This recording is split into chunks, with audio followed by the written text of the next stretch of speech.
CAA because it is about giving citizenship to persecuted refugees and not about taking anyone's citizenship away. Support continues to grow for CAA. Non-resident Indians take out rally in support of the act in New York and California in the US. A series of rallies and programs in support of the act planned by the BJP across the country today. A cold wave continues in North India. Dense fog seen in Delhi NCR and pockets of Punjab, Haryana, Chandigarh and Delhi, UP, Rajasthan and MP. Raid and flight operations affected in the capital. Union Environment, Forests and Climate Change Minister Prakash Javadekar says that India is among a few countries of the world where forest cover has increased during the last 2 years. The minister releases the India State of Forest Report. Maharashtra cabinet expanded today. 25 cabinet ministers, 9 from the NCP, 8 from the Congress, and Shiv Sena sworn in. Ajit Pawar is made the deputy chief minister. 10 ministers of state take oath. The Indian Navy bans the use of Facebook for all its serving personnel of all ranks. In Australia, tens of thousands of residents and holiday makers in the state of Victoria are told to evacuate amid worsening bushfire conditions. More than 100 fires are continuing to burn across Australia. And Cornero Humpy becomes the 2019 Women's World Rapid Chess Champion.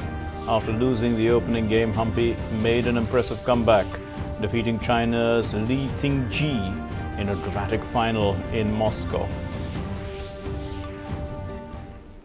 Namaskar and welcome to the news. I'm Mark Lynn. Let's begin with our top story. Prime Minister Narendra Modi has said that India supports the CAA because the CAA is about giving citizenship to persecuted refugees and not about taking anyone's citizenship away.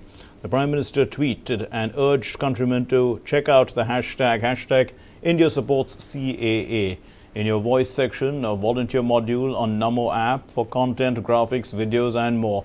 Share and show your support for CAA, the Prime Minister has asked. And the Prime Minister has also asked countrymen to hear the lucid explanation of aspects relating to the CAA and more by spiritual leader Sadhguru Jaggi Vasudev. The Prime Minister said Sadhguru has provided historical context, brilliantly highlighting our culture of brotherhood. Speaking on the issue, Sadhguru had cautioned people that desperate people are spreading misinformation about the act, triggering reactions from the people. This is a dangerous game people are playing. I think there is a certain desperation among certain people who misinformed illiterate masses of religious groups who went wild thinking that the local Indian Muslims will lose their citizenship. That's what they conveyed. They sent out a message saying, they are discriminating and all of you will lose your citizenship and they will throw you out. This is… well, such a mischief should not have worked on the scale that it worked. It should not have. It's unfortunate. Still, in today's day and age where you can just open up your phone and read the act, what does it say? What does the CAA say? Any student can read it. That nobody reads the act, everybody goes by the rumors that are going on. WhatsApp is their source of knowledge. And the Sadhguru also disapproved of violence and arson that followed the protests against the new law. He stressed that violence was very unfortunate and was based on lies. It's really terrible that public property is burned and destroyed. Ordinary people's scooters and cars and shops being absolutely vandalized like this, for what? Because once the crowds go into a frenzy state, nobody knows why they're doing what they're doing, everybody's doing something. I think in a very calibrated way, somebody sent the message to the minorities that your citizenship is under threat, which is an absolute lie. Unfortunately, it did fly. This lie did fly for the last 1 week. Now it's landed, now people know it's not. So they're trying to find different reasons why we did what we did. It's very unfortunate. Sadhguru also stressed that CAA is only for the persecuted people from the three neighboring countries. This bill is only focused on religious persecution. You may have some other trouble and you want to come here, that's not allowed. You may be looking for economic opportunities, you cannot come. If you want to come, there is a separate channel for that. Anybody can apply for Indian citizenship and go through the normal process of law. Like in any other nation, even in India, you can apply for Indian citizenship, go through the normal process irrespective of your religion, you can come into India. This is a block acceptance of citizenship. This is for those people who have been living here 2014 means they've been here for at least over 7 years. Most of them over 15, 20 years. Well, looking at the reaction on the street, the vehemence with which people are fighting, I was wondering, did I miss something? Am I not getting something here? But since in the last 24 hours I looked up a few things, this is all it is. And everybody knows that's all it is. Members of the Indian diaspora demonstrated at Times Square in New York and on the West Coast in California in support of the amended Citizenship Act yesterday. A few days ago, the Indian diaspora in the United States from several organizations expressed their support to the CAA by holding rallies in different cities including Seattle, Austin, Dublin, Houston and Raleigh. These rallies were organized to dispel misinformation and also myths surrounding the act, as well as to counter the deliberate propaganda of hate and lies.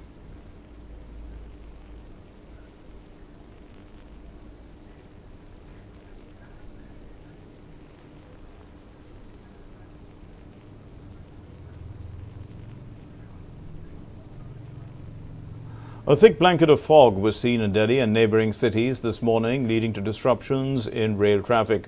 The temperature this morning was 2.2 degrees Celsius. It had come down from 2.8 degrees Celsius on Sunday. And in Delhi NCR, commuters were seen driving with emergency lights on because visibility on the city roads had plummeted to below 50 meters. And according to the Weather Office, severe cold weather is likely to remain over northern India for 2 more days. Further, on the 1st and the 2nd of January, major parts of central and adjoining northwestern India are likely to experience fairly widespread rainfall, possibly accompanied by hailstorm due to a fresh western disturbance.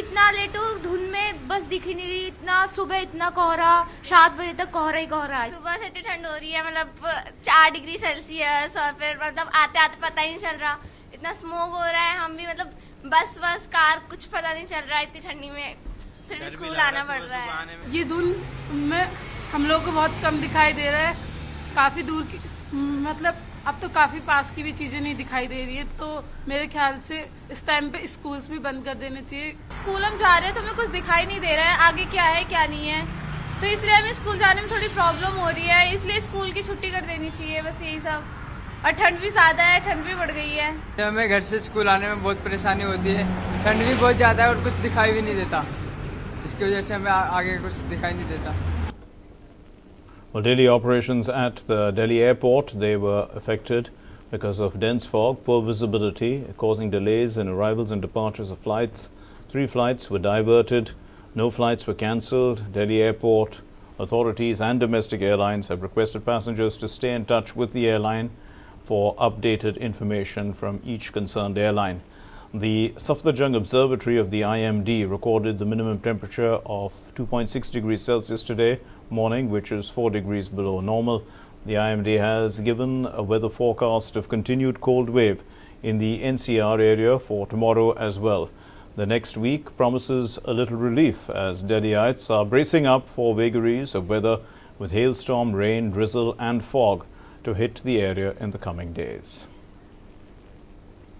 And the foggy weather conditions have also affected the movement of trains at the New Delhi railway station. 30 trains are running late due to low visibility in the northern railway region.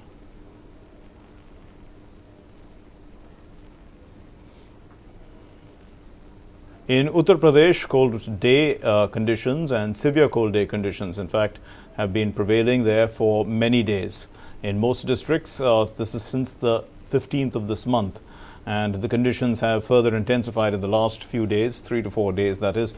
Most of the region has been reporting 8 to 12 degrees Celsius dip in the average maximum temperature, and well, the low visibility was also witnessed at Ghaziabad this morning due to heavy fog as well.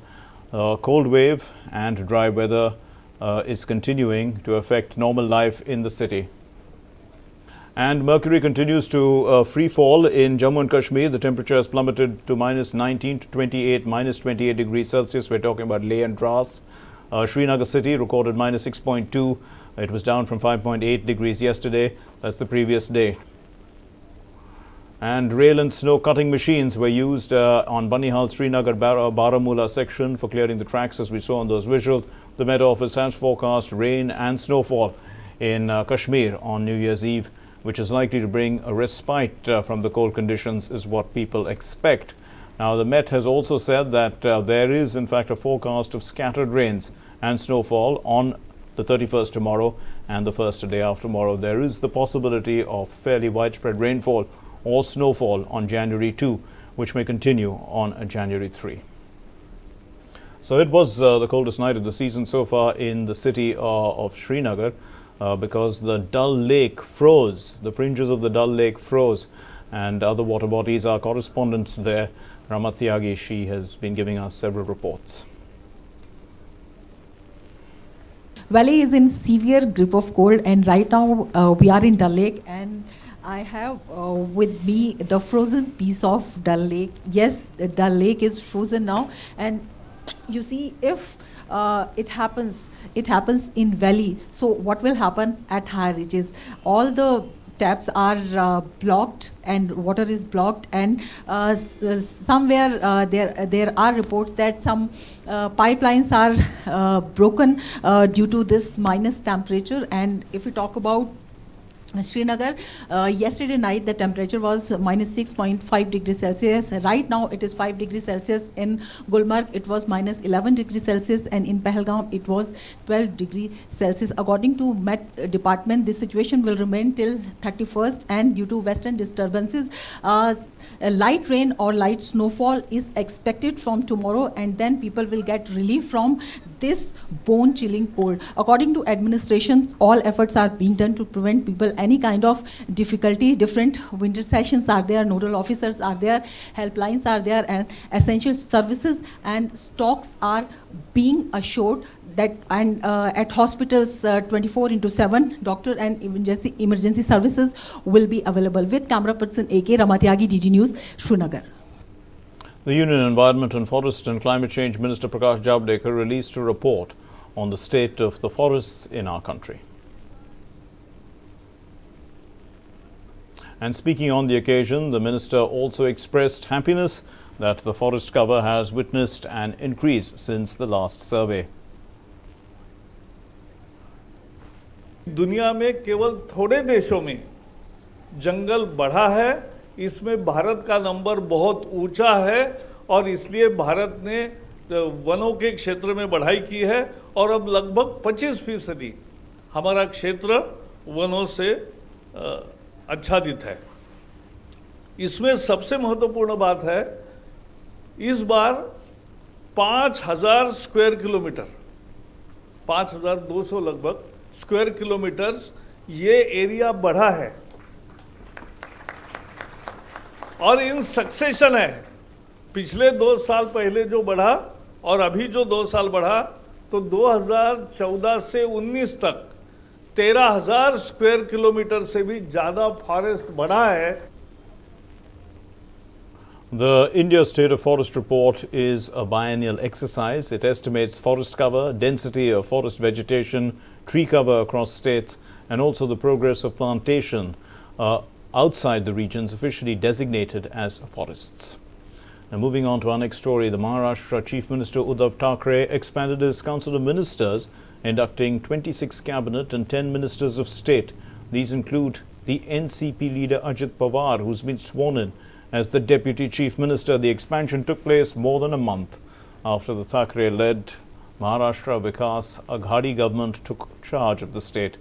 36 ministers sworn in today include 10 cabinet, 4 ministers of state of the NCP, 8 cabinet and 4 MOS from the Shiv Sena, 8 cabinet and 2 MOS from the Congress. Now with this, the NCP leads with 12 cabinet ministers and 4 MOS. The Shiv Sena has 10 cabinet ministers and 4 MOS, while the Congress has 10 cabinet ministers and 2 MOS. And the state now has 43 ministers, including the chief minister. Ajit Pawar was sworn in as the deputy chief minister, and the former Maharashtra chief minister, senior Congress leader Ashok Chavan, and the Yuva Sena chief Aditya Thackeray were among the cabinet ministers who took oath. Pawar also was sworn in to the post for the second time in just over a month. Earlier, Pawar had taken oath as the deputy chief minister on November 23 after he rebelled against the NCP and joined hands with the BJP. However, he resigned on November 26, leading to the collapse of the 3-day Devendra Fadnavis government. The senior Congress leader and former Chief Minister Prithviraj Chavan did not find any place in Thackeray's ministry. Governor Bhagat Singh Koshyari administered the oath of office and secrecy to the newly inducted ministers at the Vidhan Bhavan. Moving on to our next story. A function was organized to commemorate the 76th anniversary of the first flag hoisting by Netaji Subhash Chandra Bose at Port Blair this morning. Lieutenant Governor Admiral D.K. Joshi, Minister of State for Health and Family Welfare Ashwini Kumar Chaubey hoisted the national flag at Flag Point, Port Blair. Subhash Mela Committee, Swaraj Deep, organized a bike rally and a cultural program. Some international news. Pro-Russian rebels in the eastern Ukraine have freed 4 Ukrainian prisoners a day after the two sides had exchanged hundreds of captives. This release was announced by a Ukrainian Defense Ministry advisor, Vasily Budik, who said that the 3 soldiers and a civilian were released. The rebels freed 146 prisoners for 222 people held by the government in the biggest such swap to date. The Ukrainian President Volodymyr Zelensky and relatives greeted the freed Ukrainian prisoners at Kiev's Boryspil airport following their release by the pro-Russian separatists. Guinea-Bissau began counting ballots.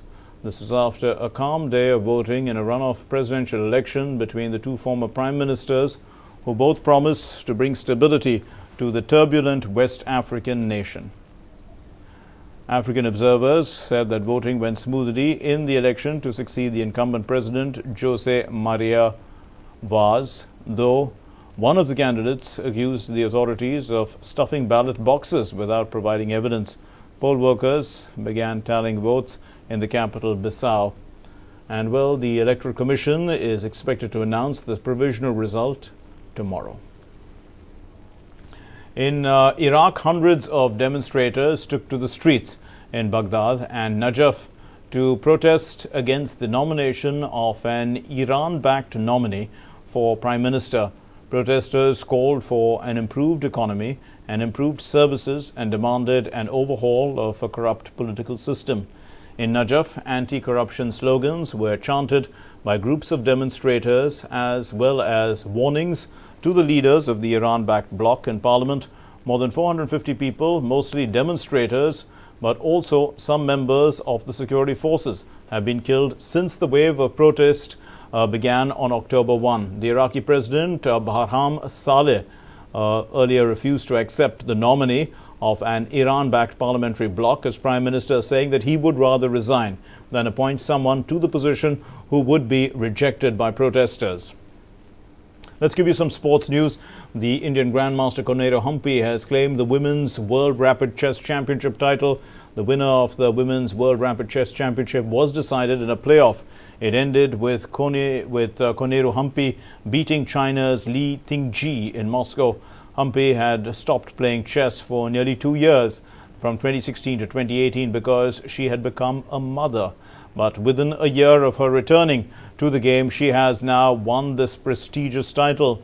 Meanwhile, Magnus Carlsen, the world champion, has won the men's open section, scoring 11.5 points out of a possible 15. So Magnus Carlsen is the world rapid chess champion as well, apart from being the world champion overall. Now, Portugal's Cristiano Ronaldo was named Dubai's Globe Soccer's Men's Player of the Year on Sunday, while England's Lucy Bronze was named Women's Player of the Year. In fact, Ronaldo has won the award 6 times out of 9 that's 9 years of its existence. So the Coach of the Year was awarded to Liverpool's Jurgen Klopp. This is after he led his side to the 2018-19 UEFA Champions League title. Liverpool was showered with awards as it also won the Best Club of the Year, and Alisson Becker was named the Best Goalkeeper of the Year.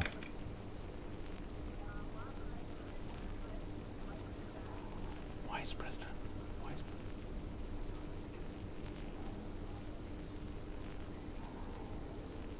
And let's go across live now. The Vice President is addressing the Children's Science Congress in Thiruvananthapuram. Of this Children's Science Congress 2019 is Science, Technology, Innovation for a Clean, Green and Healthy Nation. Clean, green and healthy nation. If you are healthy, you can become wealthy, but not vice versa. If you are wealthy, there is no guarantee you will become healthy. So first of all, we must create clean, green environment. And we must all try to first love and live with the nature. Nature, culture, together for better future. That should be our mantra. Let me repeat. Nature, culture, together for better future. Future of yours, future of ours, and future of the country. The nature has been very kind to us, and particularly I am in Kerala, the God's own country, beautiful nature. We must preserve that nature, preserve that culture, the beautiful greenery, and always ever-flowing rivers and water bodies, and the bright sun, not our sun, but the real sun, and then the moon, and also the boon of knowledge that is given to us. If you use it properly, if you add beauty and duty, you can become mighty in future. That has to be understood by all. I was filled with joy to see the young and igniting minds of India who have gathered here to showcase their small but significant research activities. My best wishes to all the participants who are taking part in this event. The innovative mind of the youth is the most powerful resource of the earth on this knowledge era. We are living in a knowledge era. Knowledge is the biggest investment.